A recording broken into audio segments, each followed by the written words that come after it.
Hi, I'm Hal Roberts. This is Bridge City News. Here's some of the top stories we've been following.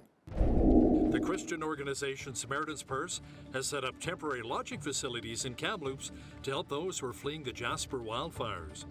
The trial of the Coots 2 charged with conspiring to commit murder of RCMP officers continued at the Lethbridge courthouse. We have the latest. And in business news, the Bank of Canada cut its key lending rate. We will explain by how much. Your nation, your province, your southern Alberta. From the heart of Lethbridge, it's Bridge City News with Hal Roberts. Thanks so much for joining us. There will be more help available to those who are battling homeless issues here in Lethbridge. The Alberta government announced today that the city's Indigenous-led emergency shelter will be expanded. Officials say once complete, the existing shelter will have capacity expanded from 120 to more than 230 spaces. That includes a dedicated room for on-site recovery-oriented services. So I'm happy to be here today to announce that we'll be turning the sod on a $5.4 million total project, $4 million coming from the government of Alberta and $1.4 million from the city of Lethbridge on the land. This shelter will almost double the capacity of the shelter capacity that we have here in Lethbridge.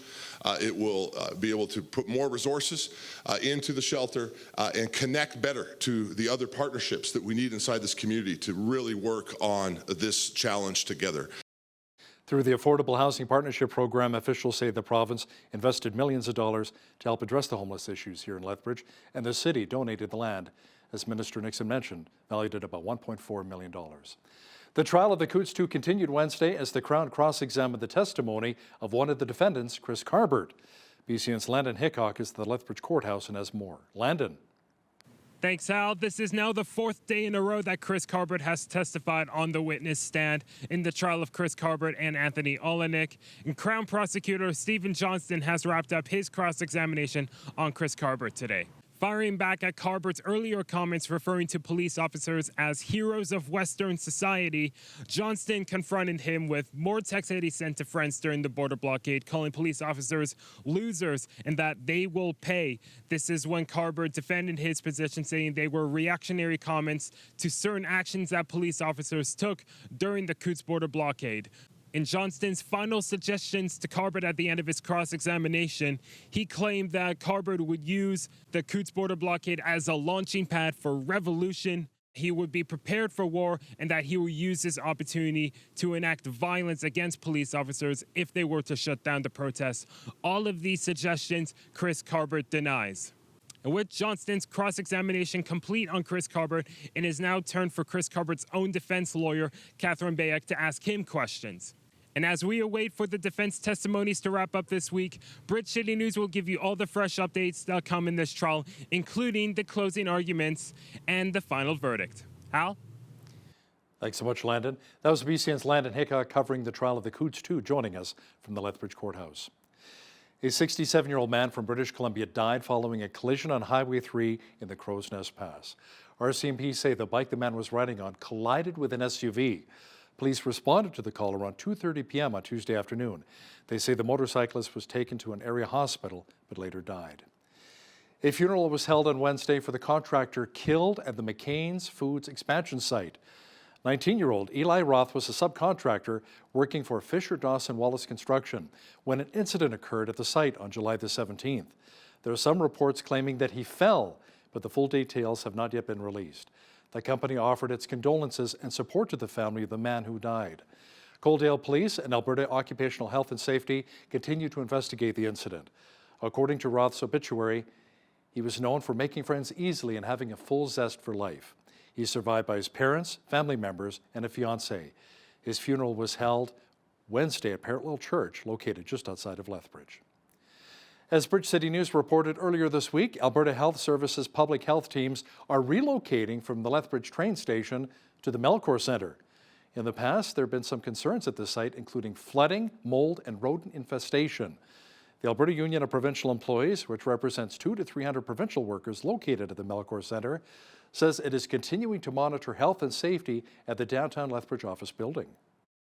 We have been told that the property management has cleaned the place up and remediated all the concerns. However, this is a site that we have heard that before, and so we continue to monitor the conditions of that site ourselves on an ongoing basis. I can tell you that there are still rodent traps visible throughout the center, so whether that is intended to be preventative or to combat a continuing issue with rodent infestation, I can't comment on.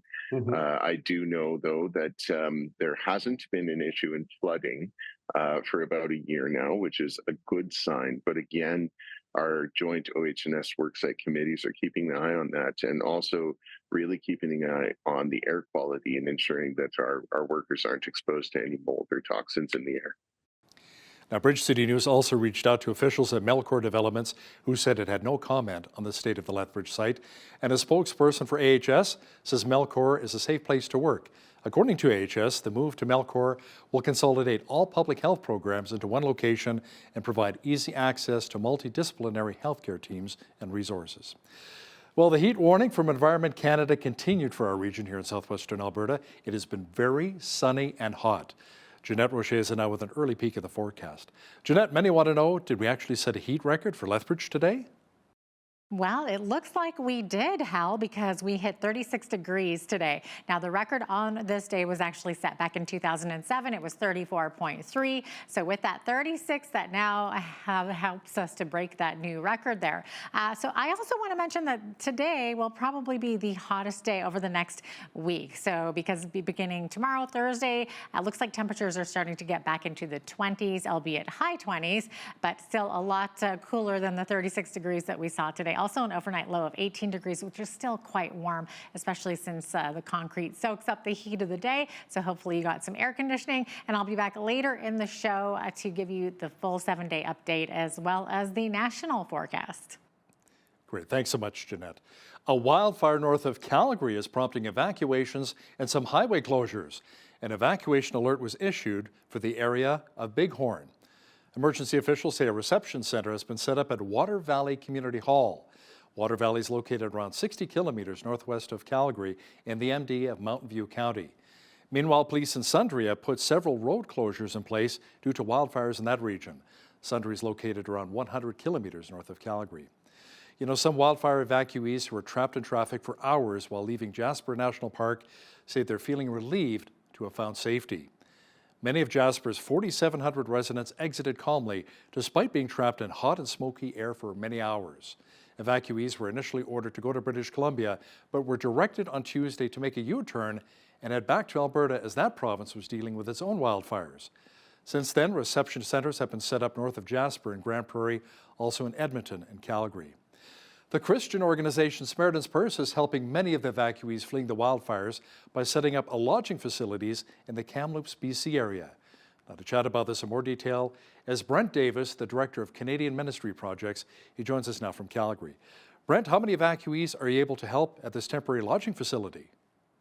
Well, Hal, we're starting with a 100-bed facility, recognizing that in a mass care facility, this is really the option for the most vulnerable.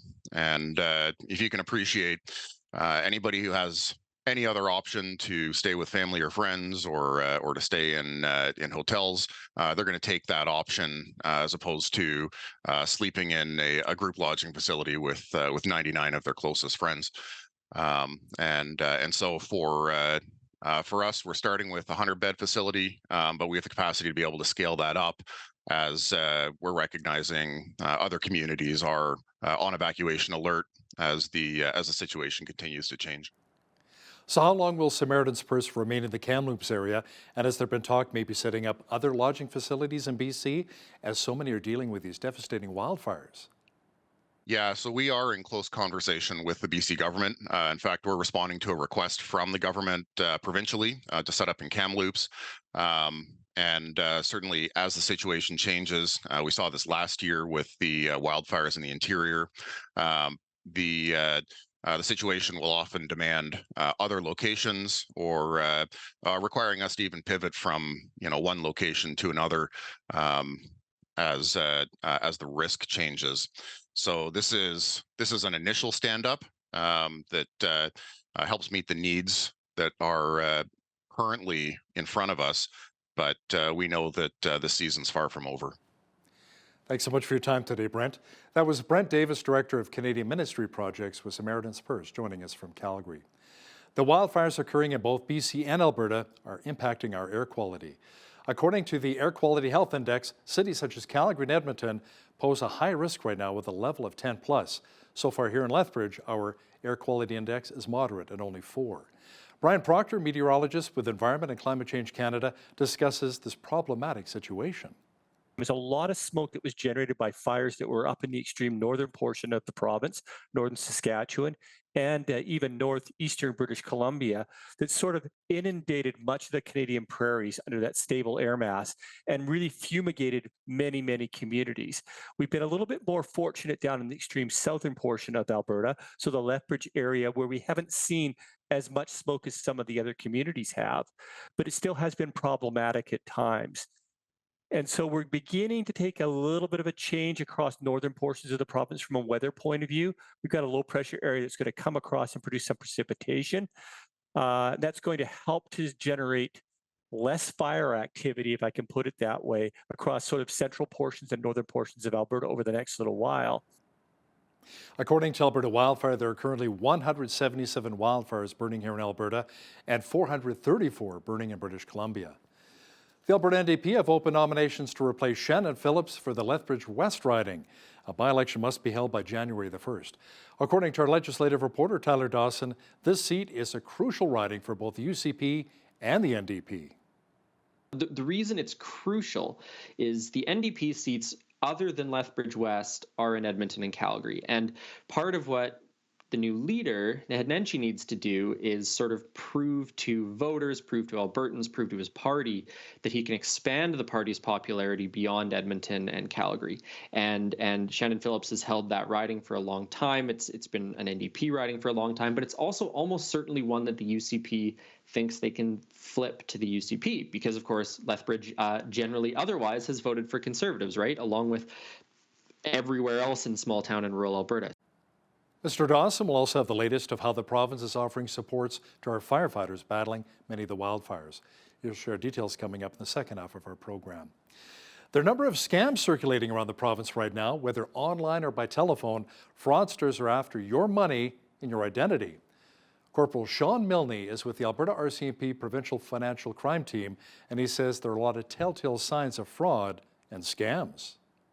The two biggest things we like to point out for a lot of scams is the scammers create a sense of urgency and secrecy because they don't want to give you time to double check. They want you to act fast before you have a chance to check on the opportunity, and they don't want you to talk to other people who might clue you in that this is a scam. So they'll want you to keep it under your hat until they have had a chance to actually take your money. So anytime someone's pushing you to act quickly and to not tell anybody about it, those are two very big red flags. Make sure you catch the full informative interview with Corporal Sean Milne from the Alberta RCMP and BCN's Jeanette Rocher coming up later in our program. Some controversy has arisen a couple of days before the opening ceremonies of the Paris Summer Olympics. 2 members of Canada Soccer are being sent home after an unaccredited analyst of the organization allegedly spied on a practice session of the New Zealand women's football team with a drone. The analyst, Joseph Lombardi, was detained by French authorities and is now being sent home by the Canadian Olympic Committee. Also being sent home is the assistant head coach, Jasmine Mander, who the analyst reported to. In a statement, the COC apologized to New Zealand football and officials saying that they will take further action if necessary. In response, the head coach of Canada's women's soccer team, Bev Priestman, has voluntarily withdrawn from Thursday's group match against New Zealand. Israeli Prime Minister Benjamin Netanyahu addressed Congress in Washington on Wednesday as he sought to bolster U.S. support for his country's war in Gaza. We meet today at a crossroads of history. Our world is in upheaval.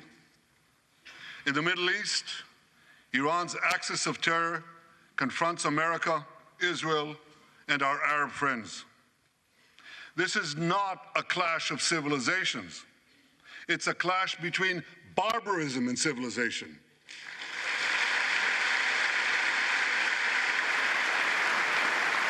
And my friends, I came to assure you today of one thing: we will win. The report surfacing that the Israel Defense Forces have returned to Khan Yunis to battle Hamas as the terrorists attempt to regain position there. TBN Israel correspondent Yair Pinto has more now in this report. The IDF withdrew from Khan Yunis 3 months ago after a campaign to eliminate the Hamas formations in that city, but Hamas managed to re-enter the city in force and had begun to set up new military and civil administration there. So the 98th Division re-entered the city under the cover of tank and artillery support, but not before evacuation notices were sent out to the population in order to minimize civilian casualties. Large numbers of Gazan civilians were observed leaving the city in the direction of the El Mawasi camp to the west. The elite IDF units then entered the city to begin the attack on Hamas positions, and they were quickly reinforced by other units.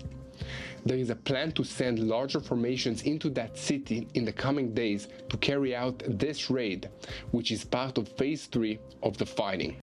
The sunshine and hot temperatures continued for most of southwestern Alberta again today. You know, it'd be nice to see a little bit of rain to water our lawns, crops, and maybe cool things off a little bit.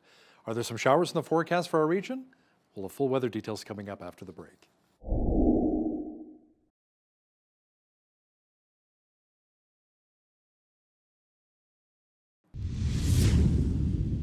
Well, we set a new record today when it came to heat here in Lethbridge. The old mark was 34 degrees, and we surpassed it quite easily today.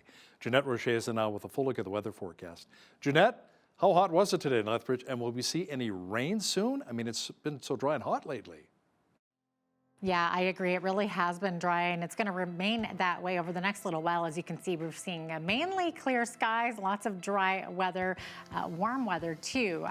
36 degrees is what we reached today, and that means that we did set a new record for today, breaking the 2007 record, which was 34.3 degrees. And then beginning Thursday, we're going to see those temperatures drop just a little bit there, back into the 20s. So 28 for a high for Thursday, Friday, Saturday, Sunday.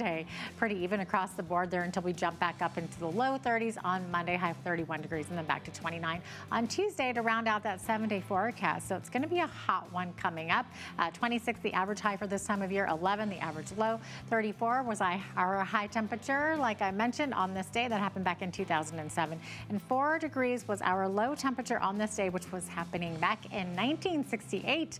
Okay, so the sun rose this morning at 5:52, sun set this evening at 9:23, giving us 2 minutes less daylight than we saw yesterday. So 15 hours, 31 minutes of daylight. Okay, so British Columbia continues to be impacted and will continue to be impacted by the wildfire smoke, including Victoria, which was under an air quality statement earlier today. 21 for a high tomorrow, still a local smoke still affecting the area tomorrow. However, they will see a 30% chance of showers in the morning, then clearing up. Same thing for Vancouver, high of 20 tomorrow, looking at a 60% chance of morning showers before clearing up. Edmonton under a special air quality advisory earlier today, and then looking at tomorrow's weather, very low for this time of year, 18 degrees. Could also see a 60% chance of showers.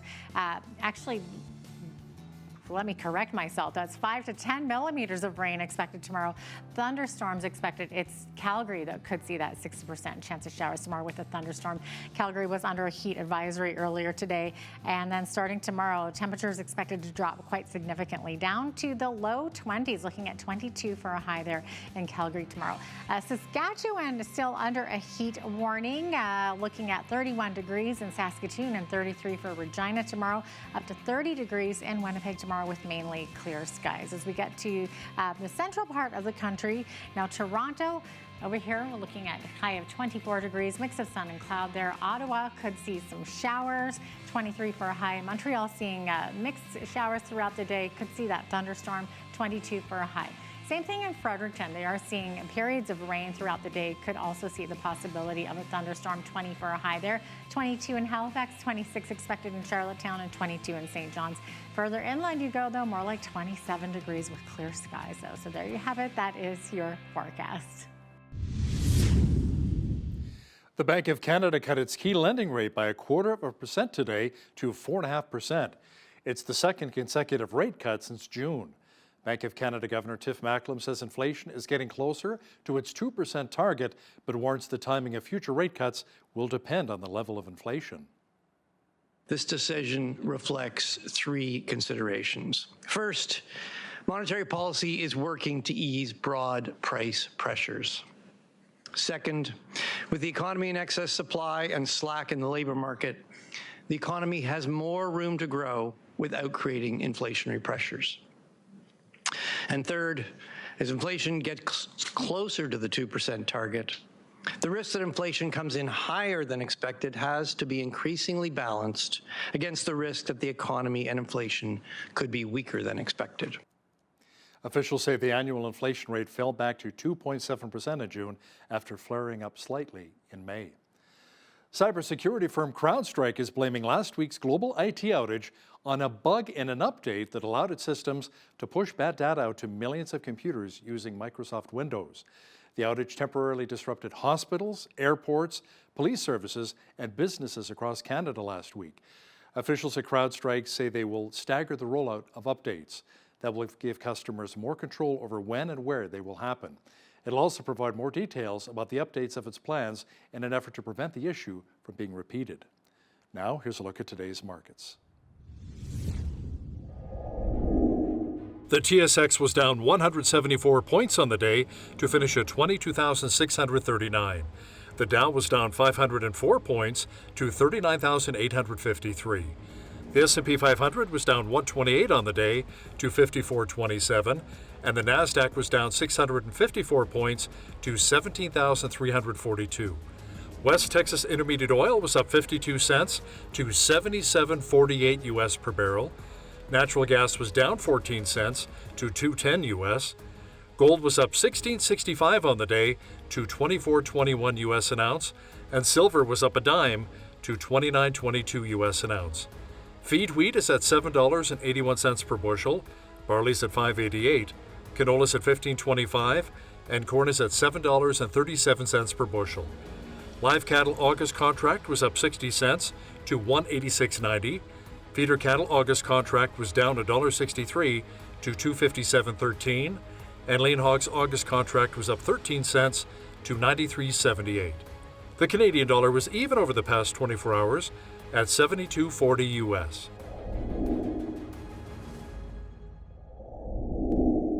Recapping one of our top stories, the Alberta government announced today that the Lethbridge Indigenous-led emergency shelter will be expanded. Officials say once complete, the existing shelter will have capacity expanded from 120 spaces to more than 230 spaces. That includes a dedicated room for on-site recovery. Through the Affordable Housing Partnership Program, officials say the province has invested over $4 million addressing homeless issues here in Lethbridge. The City of Lethbridge, meanwhile, has donated the land valued at $1.4 million to accommodate the expansion. Our province continues to battle several wildfires. Coming up, our legislative reporter Tyler Dawson with the National Post will explain how the province is helping our firefighters battling those blazes. When you see news happening in your community, please send us an email at info@bridgecitynews.ca.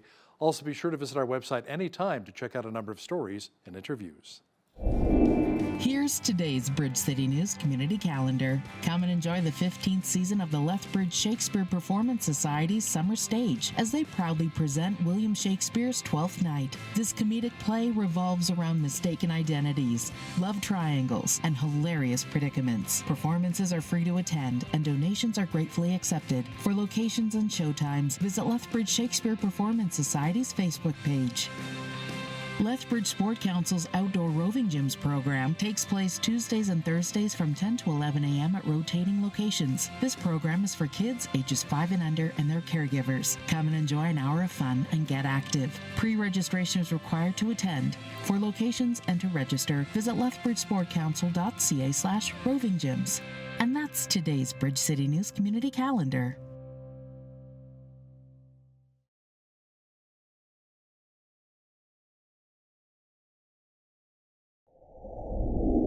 There's a little bit of controversy surrounding Premier Daniel Smith and some Edmonton Oilers playoff tickets. Now, to chat about this in more detail is our legislative reporter and the Alberta correspondent for the National Post, Tyler Dawson, who joins us once again from Edmonton. Tyler, the controversy involves some free skybox tickets to a playoff game? Yeah, a couple playoff games actually. Some during the Vancouver series, and then one in the Stanley Cup Finals, I believe.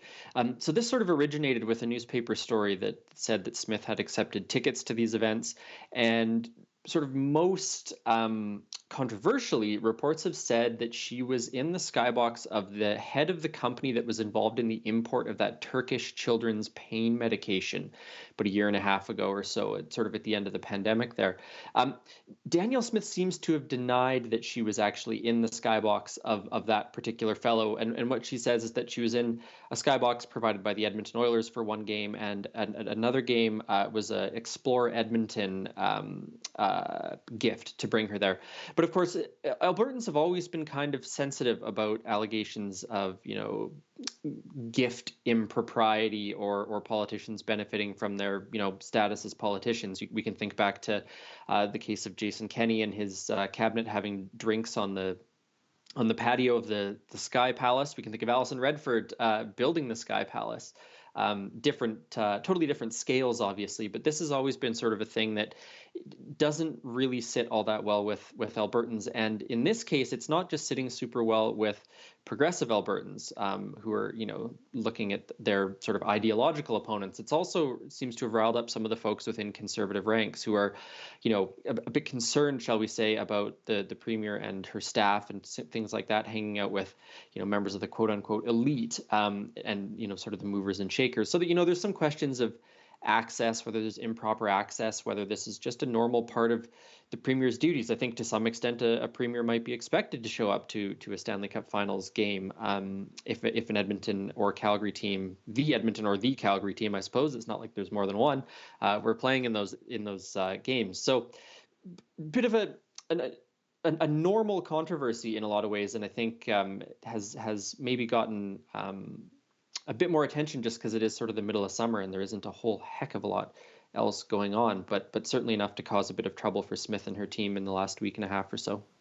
Now, there was some other controversy involving our premier, but this time it involved the assassination attempt on former U.S. President Donald Trump. Can you explain what happened?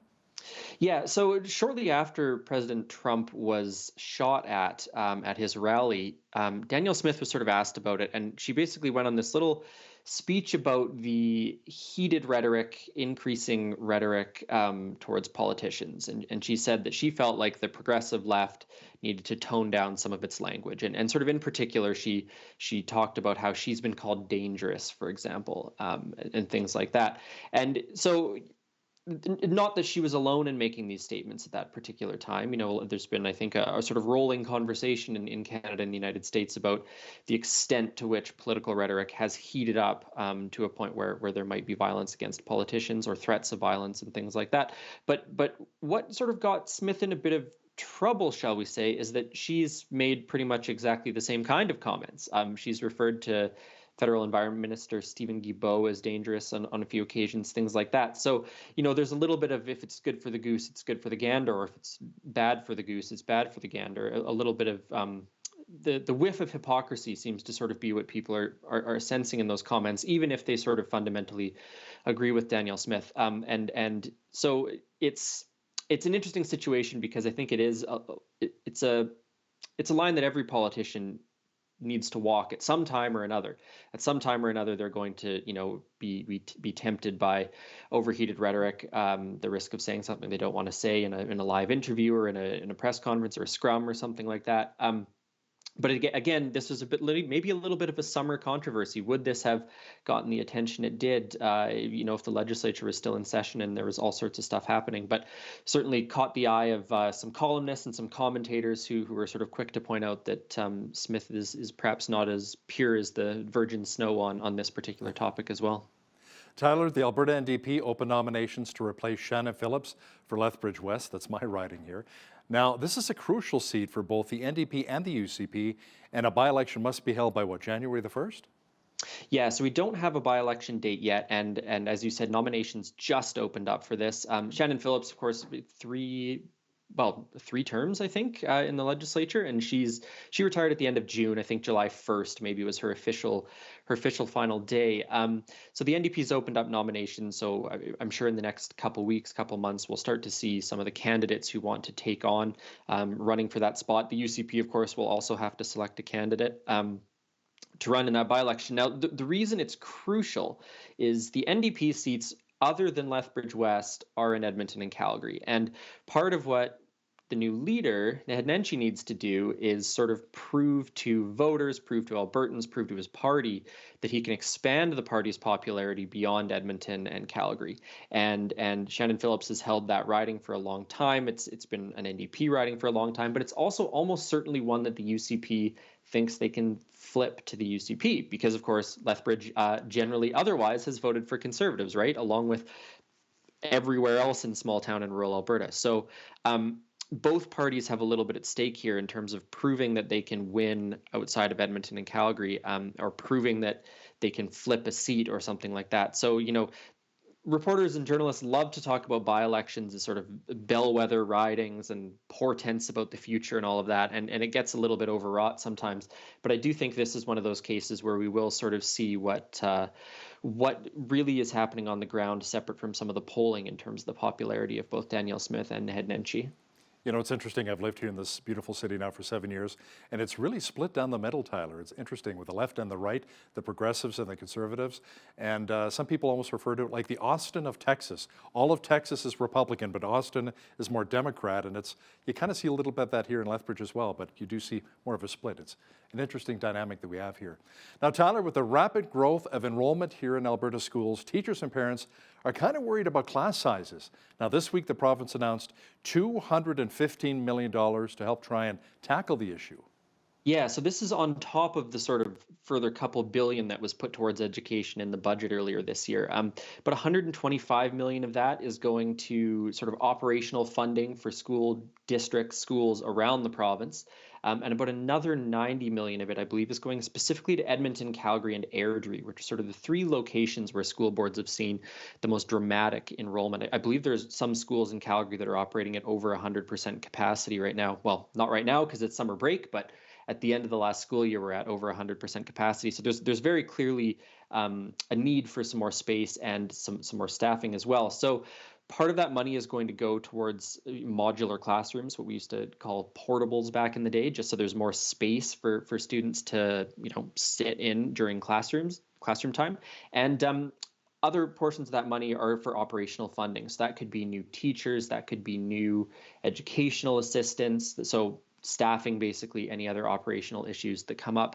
And of course, the Alberta government did announce, I think this was maybe just in Calgary, but 16 or 18 new schools were going to be constructed. But of course, those things don't happen overnight, whereas, dropping a portable on school grounds maybe doesn't literally happen overnight, but certainly happens a heck of a lot faster than building a new school. So this funding, it does seem to me to be sort of a stopgap until some of these new schools are constructed. And of course, this goes back to something we've talked about before, which is just that there's been a lot of migration into Alberta in the last couple of years. It's a very, very rapidly growing province. Of course, people are bringing their families, bringing their kids, and that is straining, a variety of some of the services in the province, whether that's healthcare, but also certainly education and the space available for students.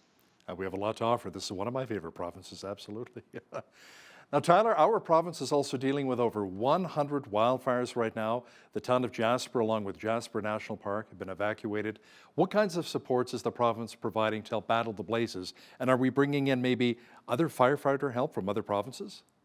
Yeah, so it's almost a regular occurrence that firefighters from other parts of the world come in to help with Alberta fires. It's and I believe we send them abroad as well to cope with fires in Australia and South Africa. Seems to be places where there's sort of a regular tit for tat, shall we say, in terms of firefighting capabilities. The evacuation has been, it was kind of slow going, is my understanding, getting out of Jasper when it was first announced, and it seems like sort of half the people were sent west into British Columbia towards Valemount and places like that, and then others sent east towards Edmonton. Of course, the people who evacuated west into British Columbia, I mean, there's not a whole lot of big communities along that route until you get to sort of Kamloops. So some of these smaller towns, I'm thinking of Valemount or Blue River or somewhere like that, are pretty small places with not a lot of capacity to take in evacuees.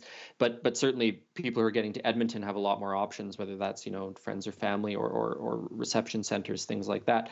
And the government does have all sorts of supports available. The one that comes immediately to mind is sort of a financial assistance for evacuees that can be accessed. But there certainly are others, and the government maintains a pretty good sort of list of resources on its website for those who have had to evacuate. I think in the meantime, everyone's just kind of watching the weather and hoping that it turns to rain and that the heat's going to die down a little bit, which it is supposed to sort of slowly over the next few days, and that might hopefully spare Jasper and spare some more of one of the most beautiful places in Canada. Yeah, we need the rain, but not the thunder showers and the lightning strikes. That's what we just give us the rain. I was reading something that suggested that these fires were a good percentage of these fires, at any rate, have been started by lightning strikes. You do tend to see lightning strike fires started later in the fire season. The sort of spring, early summer fires do tend to be human caused. But by this time of year, when the heat has been up, things have been drying out, it can be lightning strikes that are the sort of primary cause of wildfires in the province. The UCP announced a new plan to tackle rural crime, Tyler. Now it involves plainclothes police officers working to increase surveillance to help deter theft and other crimes in small towns, villages, hamlets, and even on farms and acreages. Yeah, this is a thing that I feel like we talked about a lot a couple years ago. Sort of pre-pandemic, the rural crime situation, the rural crime crisis was a huge topic of conversation in the province. There were task forces and recommendations and all these sorts of things. And then for whatever reason, it just kind of went away as a big topic on the public agenda, although clearly the issue itself has not fully died away. So what this basically is the Alberta government announced that it was going to be creating these two sort of surveillance teams, one in northern Alberta, one in southern Alberta. And they are plainclothes officers, as you said, and they are sort of, they're working on local crime. They're not working on major drug crimes or organized crimes or things like that in some of these areas, but they are working on sort of local, run-of-the-mill, everyday kind of crime, whether that's agricultural equipment theft or other thefts from rural properties, things like that. And so it's going to, there's data monitoring and there's surveillance and there's, I think just the simple fact of perhaps more boots on the ground, even if they might not be, standard issue police boots that everyone might notice. Alberta Health Services is warning that staffing levels in emergency rooms are reaching dire levels. We keep getting the emails each and every day with temporary closures. And the province is trying to hire more doctors to fill the gaps. So where are we standing with that right now? Well, Lethbridge is actually one of the places, I'm sure all your viewers are aware of some of the issues at the Chinook Hospital, where there have been sort of rolling delays and things like that at the Chinook Hospital down there. But it's of course not isolated to Lethbridge or indeed anywhere in the province. The Alberta Health Services says they need, I think they said they need 29 rural family medicine physicians who also have emergency room privileges, basically. So they can work at a clinic during the day or whatever, but can also fill in shifts in the emergency department. And Edmonton and Calgary, I believe the big city hospitals are short about 39 of those doctors. So we're looking at a pretty significant number of physicians who are who need to be hired in the province to fill some of those gaps. And so the process is basically trying to find those people and trying to hire them. And are they just out of medical school, or are you convincing them to move from another province, and things like that? So it doesn't strike me as the sort of thing that you can hire a reporter relatively quickly and they can hit the ground running. I do get the sense it's a bit more of an involved process to find a physician who's willing to come to the province or get their career started here. But I do think this is going to be something that we will hear a lot about when the legislature returns. This is the sort of thing that the NDP loves to talk about. Healthcare is, very much in their wheelhouse. It is something they bring up all the time on the campaign trail. And it certainly helps that they're in opposition right now. It's every party in opposition likes to talk healthcare because, of course, they don't have to do anything about it. But this does seem to me to be sort of an escalating issue it doesn't seem to me that we are hearing tons and tons from the government about it, other than that reorganization that was announced some months ago. So this is not, I think, an issue that's going to go away, and I do think it's an issue that probably benefits the NDP if they play their cards right. He's our legislative reporter and the Alberta correspondent for the National Post. Tyler Dawson, thanks so much for joining us today from Edmonton. Thanks for having me, Hal.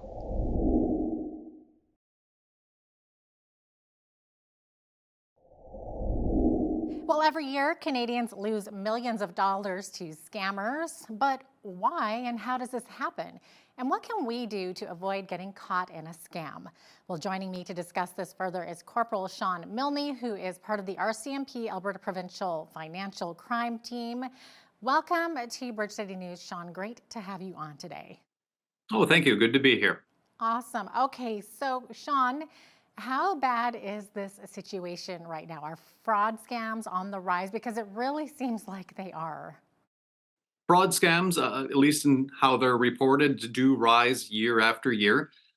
Statistics from the Canadian Anti-Fraud Centre show there's always more victims reporting and more dollars lost. Sometimes that's by virtue of more people reporting, which is what we like. But unfortunately, a lot of it is because more scams are happening. Yeah, it's unfortunate. It seems like it's constantly in the news, another scam, another scam. And I understand, too, that phishing scams are still one of the top problems out there. Can you maybe explain how these work and what we should do to avoid them? Well, phishing scams come in a variety of methods. Usually the most prevalent ones are through email or text message. Phone phishing also happens.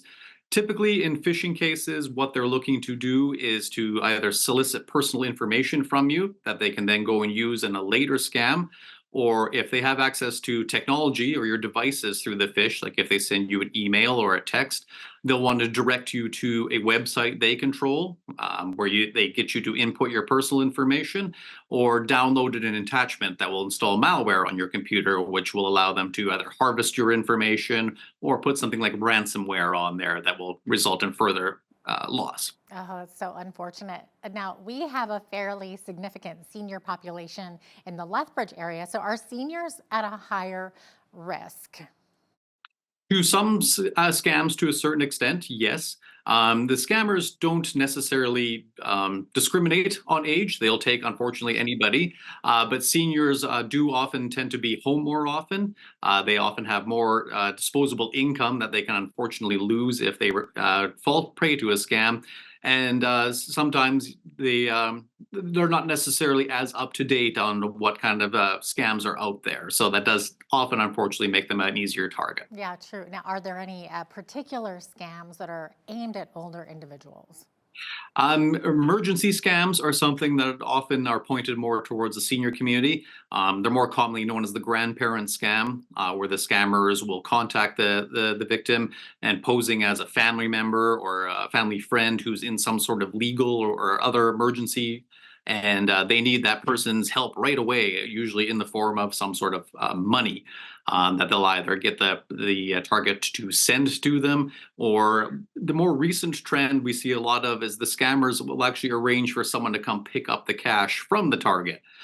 So there's unfortunately a number of ways they can approach that make it more complicated for our seniors to avoid. Right. And then I've also heard of the landline scam, the hang up scam. And a lot of older individuals are the ones, of course, with these landlines. Yeah, the landline scam where they contact the person and then they claim that they're hanging up and then they just keep the line open and the senior doesn't realize that the call hasn't dropped. And so they re-engage posing as somebody different and the target doesn't know that they're still talking to the scammer, but they have that sense of safety because they thought they hung up and called somebody separate. So that's the prevalence of landlines in that community, yeah, does make that one kind of directly targeted at them. Definitely. Now, some people report they receive frequent text messages and emails about these opportunities to earn lots of money in a short amount of time by investing in cryptocurrency. So what do we need to look out for here? Basically, when it comes to like the messages like that, anything that's unsolicited is automatically a red flag. I actually got a job offer text message just this morning, but it comes out of the blue. It's unexpected. So I'm not going to buy into that. The other sense to watch out for is they'll usually push it as a very urgent thing, like this is a limited time offer or this is your one chance. And so that gets people to act without thinking. And that's what they rely on to make the scam successful. Yeah, I know. I've been, targeted in that way as well with the recruitment people or like job opportunities. What are you supposed to do in those cases? Just ignore it? Usually just ignore it is the best outcome. They tend to flex a lot to different phone numbers on a regular basis. They're very mobile that way. So just ignore it and carry on with your day is always the good recommendation. We also recommend that you kind of spread awareness of these things. So if you successfully identified it as a scam, just when you're around friends or family, just bring it up in conversation so that other people who might not be aware that this is a scam have some heads up and kind of have some information that they can now be equipped with if they get a similar message. Right. And of course, romance scams also are quite common. So what are some of the telltale signs of this type of scam? Romance scams are often very dangerous because they play a very long game in the romance scam. They'll spend a lot of time investing in that. So there isn't quite that same sense of urgency pushing the victim to act. That most telltale sign of a romance scam is that you will never be able to meet the person. The scammer will make a lot of plans to meet, but there'll always be something that comes up that prevents that. There'll be a medical emergency or a family emergency or be held up in customs or something like that. So until the point is that you actually meet somebody in person, don't be convinced to send anything, because all those emergencies they identified, the solution will always be, can you send me some money to help out? Dangerous, and it's so unfortunate. Now, Sean, how do home improvement scams typically play out? Home improvement scams are a little bit different in that they often have an actual physical local component.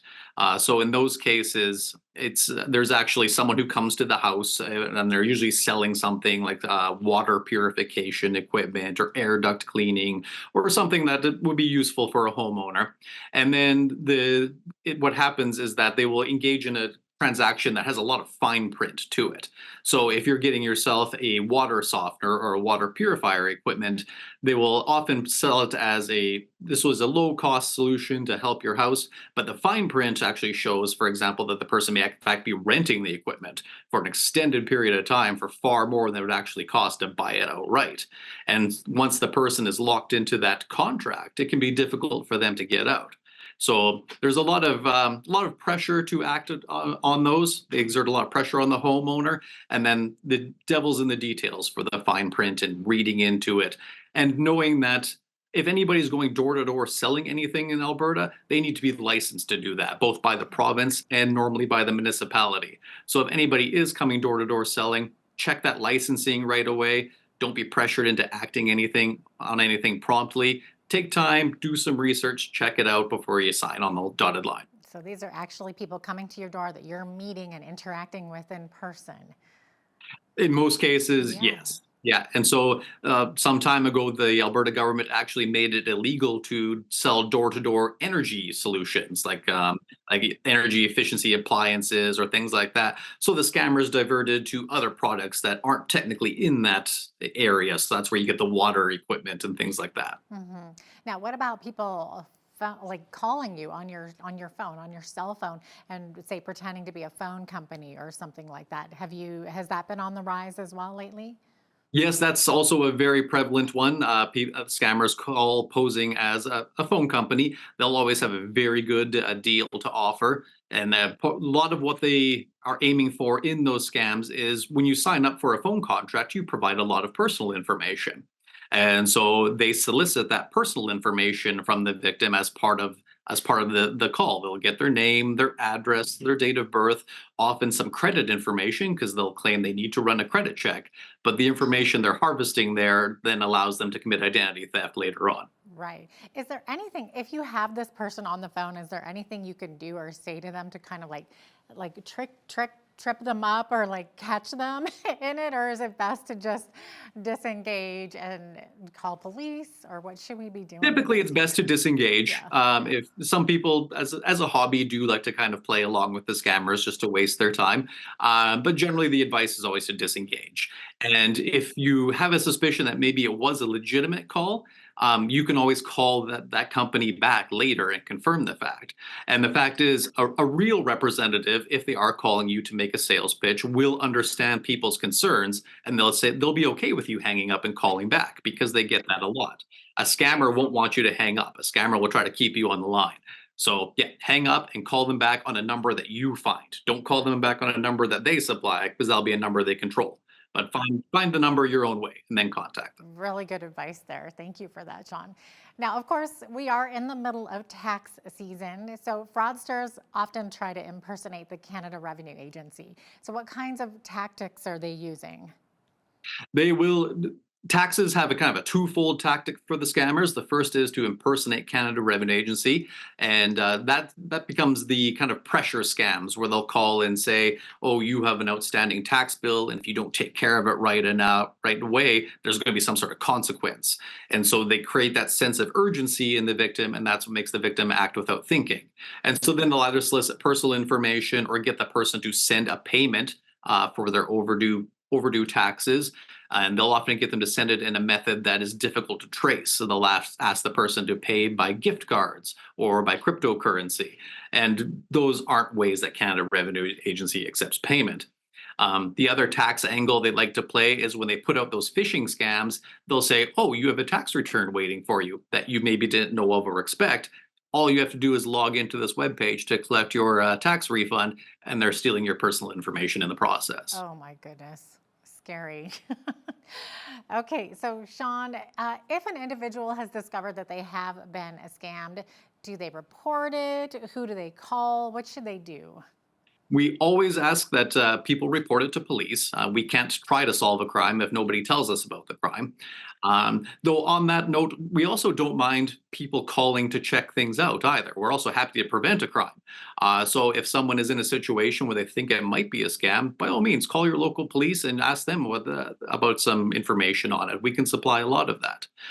Beyond reporting it to police, the Canadian Anti-Fraud Centre is a big partner for police agencies nationwide who gather a lot of data on frauds and how they work, and use that to create tools that we can use to combat it. So we also encourage people to report it through the Canadian Anti-Fraud Centre, which they can do by phone or online. Okay, great advice there. Now, is there any way to recover your stolen money if you have been victimized in this way? Unfortunately, in a lot of cases, there's very little chance that we will be able to get money back. The scammers do understand how the system works, and so they do work to convert your money into ways that we can't get back as soon as possible. So they will convert it to cryptocurrency, or they will move it out of Canada and move it to other countries. Many of those countries which aren't necessarily very cooperative with Canadian police investigations. And so they move very quickly to move it beyond reach if they can. Yeah, you would think there would be a money trail, especially if things are done online, or, I mean, how easy is it to catch these people? Often there is a trail. The issue is just how fast we can follow that trail. So the scammers can move it very quickly, but in terms of the tools and what we have to go through to follow that trail, that doesn't move as quickly as they do. And once it does move, as I say, overseas or out of Canada, we start to hit barriers where it's beyond our investigative reach because the countries, often in some cases, aren't cooperative with our attempts to investigate. Mm-hmm. Now, we've talked about all different kinds of scams, from home improvement scams to telephone company. What other kinds of online purchase scams should we be on the lookout for? There's a number of online purchase scams. The marketplace scams are always very prevalent when they are selling items on Kijiji or Facebook Marketplace or other ones that simply don't exist. In those cases, they will often use that advertisement to solicit a deposit from the interested buyer. So they will put, say, a truck up for sale that's at a very good price that attracts lots of interest. But the scammer will tell the person, well, I've had a lot of interest in this truck. I need you to send a deposit to prove that you're actually serious about this. And so the person isn't necessarily willing to spend all that money up front without seeing the product, but sending a deposit makes sense in some way. So people will send the deposit, and after that, the person cuts off all contact. And they do this for all sorts of products. They do it for vehicles or for puppies.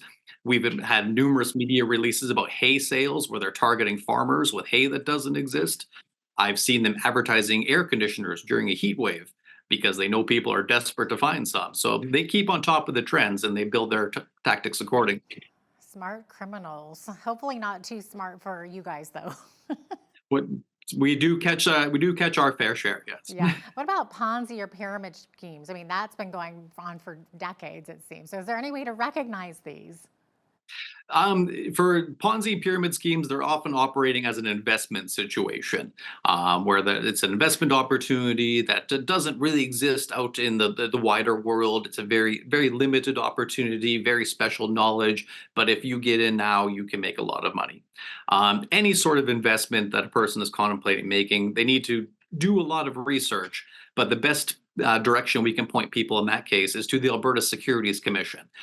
They maintain lists of registered, legally qualified investment brokers and lots of advice on how to avoid investment scams. And so you have that chance to double check whether this is a legitimate opportunity. Anytime the opportunity is being presented as, oh, it's overseas or it's out of Canada, so that Alberta Securities Commission thing doesn't apply, that's a very big red flag. You want to make sure that whoever you're investing with is subject to Canadian regulations and law. Yeah, certainly. Okay, well, we are out of time here, but really quickly, any final reminders for our viewers on how to sniff out a scam? Basically, if it's too good to be true, then don't go for it. Yeah, there's the two biggest things we like to point out for a lot of scams is the scammers create a sense of urgency and secrecy because they don't want to give you time to double check. They want you to act fast before you have a chance to check on the opportunity, and they don't want you to talk to other people who might clue you in that this is a scam. So they'll want you to keep it under your hat until they have had a chance to actually take your money. So anytime someone's pushing you to act quickly and to not tell anybody about it, those are two very big red flags. Amazing. Thanks so much for being with us today. Appreciate your time, Sean. You're very welcome. Thank you. Absolutely. Corporal Sean Milne is part of the RCMP Alberta Provincial Financial Crime Team. I'm Jeanette Roche on behalf of all of us here at Bridge City News. Thanks so much for watching.